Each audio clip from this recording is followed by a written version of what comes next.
Greetings. Today we're going to talk about inequality and specifically what inequality is and is not. In the media today, the word inequality is used and overused to such a ridiculous degree that it has no real meaning anymore. Plus, there is now a severe misconception about what inequality really is versus what it isn't, and I will explain what the real inequality is, which is contrary to what is being perpetuated throughout the media. So I go to chapter 9 of my Atom publication, and what we're going to do is just read off the first 4 paragraphs of the Atom publication verbatim, because that sets the stage for how we're going to define what inequality actually is and is not. So I hide my face. There seems to be an inordinate amount of discussion about inequality in society, even though it focuses only on ratios of financial income between cherry-picked examples. When the social media hordes opine on this subject, there is often a comical inability to distinguish between income and net worth. Even worse, when people in positions of power address the topic, there's a fixation on financial inequality rather than the various other inequalities that exist between people. Health and vitality, attractiveness, likability, physical abilities, cancer susceptibility, communication skills, quality of relationships, the climate where they live, their commute, etc. Why is the facile metric of financial income ratios between arbitrarily selected strata suddenly a dominant crisis of our age, when by most statistical measures, inequality is far less than it was for the majority of human existence? The political push behind inequality is mostly because monetary assets are the only possession that can be forcibly transferred from one person to another. If one person is much more attractive than another, amputating the former's nose and grafting it onto the latter's face as a second nose will make both of them much less attractive than they were before the operation, despite their redistribution.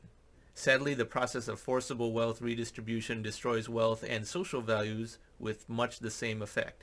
Proponents continually refuse to see the evidence of the failure of this system in country after country. However, there is a different track of financial inequality that is more valid, and where the focus should migrate to. Now that money creation by central banks has to become permanent and ever rising, it is absolutely valid to complain about how QE money accumulates in the hands of extremely few people, who then may or may not spend it in a way that diffuses across the economy. The executives and shareholders of the largest banks, as well as the holders of U.S. treasuries and mortgage-backed securities, are disproportionate recipients of U.S. QE, even ahead of other billionaires in other sectors. This is not only unfair, but after QE1, QE2, and QE3, the finite and diminishing effectiveness of this sort of very narrowly concentrated money creation was becoming more obvious even in 2016, let alone now. Therefore, in addition to being essential that newly created money be given to individuals, the dues of central bank money addresses a large portion of the inequality debate, because what can be fairer than every U.S. citizen receiving the same share of the required monetary creation? Inequality is not best addressed by taxing the most productive or by conflating assets with income or by assuming that two people of the same income are equally prosperous if they are at very different stages of life and have very different obligations. The real inequality of this era is something quite different. So we can pause right there. The real inequality is not one of money in a contemporary sense as much as it is one of era. If you look back at your great-grandparents, and remember you have 8 great-grandparents, and if you thought about what they did for a living and what their standard of living was, you will very quickly see that you have a much higher standard of living than most or all of your great-grandparents, often by a huge degree.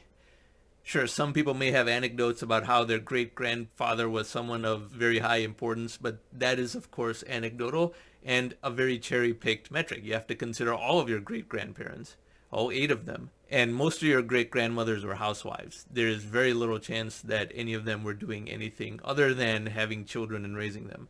The material standard of living that they had was very, very low. And for that, we go to the first chart that we'll go to in this video, which is over here. This chart is from Max Roser. And this is the share of the world's population that lives in absolute poverty, 1820 to 2015, and we can project it up to 2021. There's no reason to go further back than 1820, because if you extended this chart leftwards for a full kilometer all the way back to prehistoric times, you would nonetheless see a number that's close to 100%. So only after 1820 did poverty meaningfully start to decline. And even in that sense, From 1820 all the way to 1970, you went from 94% to 60% poverty. Some progress, but not a lot, even in 150 years, from 1820 to 1970. And then after 1970, it was very fast. From 1970, 60%. In 2015, it is only 10%. And by 2021, it's even closer to zero than now. 60% to single-digit percentages in just 1970 to present. That is what has already occurred in our world. You would think that you would be hearing about this more, but human poverty has reduced substantially within the lifetimes of a lot of people who are still alive today. And sure, there are some dysfunctional basket cases that are no more prosperous than they were in 1970, in particular the countries of sub-Saharan Africa as well as Afghanistan, Haiti, places like that. But excluding those dysfunctional basket cases, the rest of the world has substantially moved out of poverty by a huge margin. That is not in dispute. That has in fact occurred within the last few decades. And this is the poverty standard of $2 a day. You could choose a higher threshold, $5 a day, and you would get a curve of similar shape. The percentages would be higher, but it would be parallel to the $2 curve. This is happening exponentially, and it is happening as we speak, which means that you are extremely fortunate to even be alive today versus your grandparents or great-grandparents who were alive at an earlier phase of this chart.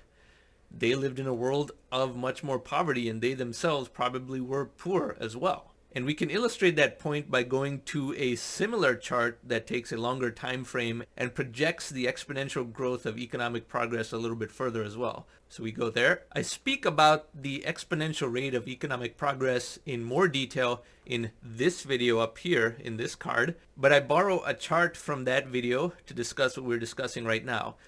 This chart is a little bit hard to read, so let me explain it. It is world per capita GDP, and then leftward is further back in time, years ago from 2050. So right now we are about 29 years before 2050, so we're about here.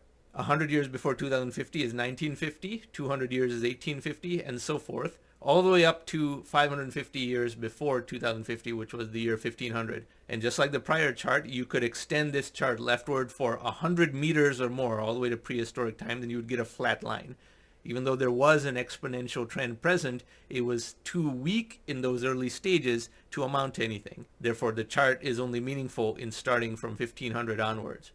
So after 1500, you could see there was gradual economic growth, but still not enough to make a meaningful change within a human lifetime, and human lifetimes were shorter than anyway. Then it started to rise, and then it started to get steeper. And even major historical negative events like the Great Depression really didn't deviate anything from the trend line all that much. Whatever negative movement from the trend line had occurred because of something like the Great Depression, it reverted right back to the trend line. The same happened with the coronavirus crisis of our times. And by 1950, you see things are starting to rise faster and faster. And remember, this vertical axis is exponential. Now, green is what has already occurred. Green is in the past. This has already occurred. Blue is just the projection of the existing exponential trend. So all I'm doing with the blue line is projecting this centuries established trend, and nonetheless by 2050, which is just 29 or even 28 years away depending on when you see this video, we get to a very high level of human prosperity. Remember, half of all economic growth has happened just in the last 20 years, and there will be a time in the near future where we can say half of all economic growth has happened after 2021. So we are going to get to a tremendous stage of abundance very, very soon. Now, most of your grandparents and great-grandparents must have lived in this era over here, and they lived in substantial poverty. Your more distant ancestors, we don't even have to talk about them, but they lived over here. And the further back you go, the worse it was. Now, the real inequality, therefore, is one of era. Think of how different the world is today, the number of skill sets that can be monetized. Back in the old days, centuries ago, there were maybe 4 professions that men could do and only 2 professions that women could do, and that's it. All the people who are knowledge workers today making a lot of money, they would have done poorly in those days because the thing that they are good at was simply not something that could be monetized, something that the economy demanded. Think of all the indoor jobs that are cushy in nice offices, or now even better, working from home over telework. that just could not have existed in the past, and you could not have done something in such a pleasant environment that pays this much. Now, all basic necessities are much cheaper. All these commodities are very inexpensive. And here we are on YouTube. Look at all the big YouTubers that we all are familiar with. Most of them, before doing YouTube, were on pretty ordinary career trajectories. None of them had a really good resume, and most of them were just very young at the time of starting YouTube. And now some of them are making millions of dollars a year. They are monetizing a skill set that could not have been monetized even by their parents. Because not only did YouTube not exist, but all the equipment, the high-resolution cameras, the microphones, the editing software, all that had to become accessible. And now you have YouTubers making a lot of money when their life was not on any high-paying trajectory before they started YouTube. Similarly, consider how many new types of business now exist in the high-tech age just in terms of software and software distribution. Once you load a good piece of software onto the internet and are able to charge for it, then there's no distribution channel you can sell to anywhere in the world. More and more things that get converted into software can also avail themselves of this, such as music. There are musicians earning royalties from songs in countries that the musician has never ever even been to, and they will earn royalties for decades after the song has been produced and released. All that is going on. And therefore there is a tremendous difference between what skill sets can be monetized now versus what could have been monetized even a generation ago, and this continues to improve. Even if you think YouTube is saturated, there'll be a new social media platform from which new people emerge, and they also will make a lot of money, and many of them were not on a trajectory of some high-paying career before that. That will continue to happen. More and more skill sets are being monetized, and therefore the people monetizing them are luckier than their own parents, let alone their grandparents. And that is the big inequality of our age. Were you born in a time when whatever you do the best is something that is profitable or that you can earn a living from? That is the big inequality of our age. It is not about whether this person's a billionaire, therefore we must take from billionaires and give to people who don't want to work and that type of thing. No, that is what you hear in the media. That is a very, very, very outdated way of thinking about these things. The big inequality is one of era. And this is the first of many videos where I'm going to talk about inequality. And in the passage that I read from the Atom publication in the beginning of this video, I mentioned my DUES program, which is an acronym for Direct Universal Exponential Stipend. And that is a paradigm of how central bank monetary creation, which has to be done exponentially anyway in order to offset technological deflation, should be given directly to people in equal amounts, and that reduces inequality better than anything else. And that is something I speak about in other chapters of my Atom publication as well as other videos on this channel. But that is the best way to reduce inequality, because you are not tackling the inequality of effort. You're only tackling the inequality of era, which was entirely not within a person's control, whereas effort is within a person's control. So there will be a lot of other videos on this channel about the topic of inequality, but this is just the starter one that perhaps helps you think differently about what inequality actually is and is not. And if you like these types of subjects and this type of content, then I encourage you to subscribe to this channel, and thank you very much for watching.